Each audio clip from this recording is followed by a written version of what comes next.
আসসালামু আলাইকুম গাইজ, আশা করি আপনারা সবাই ভালো আছেন। তো অনেকেই জানেন যে আমার আগের একটা আইডি ছিল, আবার অনেকেই জানেন না।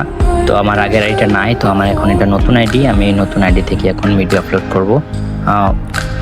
তো এখন আমি থেকে আজ থেকে প্রতিদিন আপনারা যদি আমাকে সাপোর্ট করেন, তো আজ থেকে আমি প্রতিদিন আমি গেমিং ভিডিও আপলোড করবো।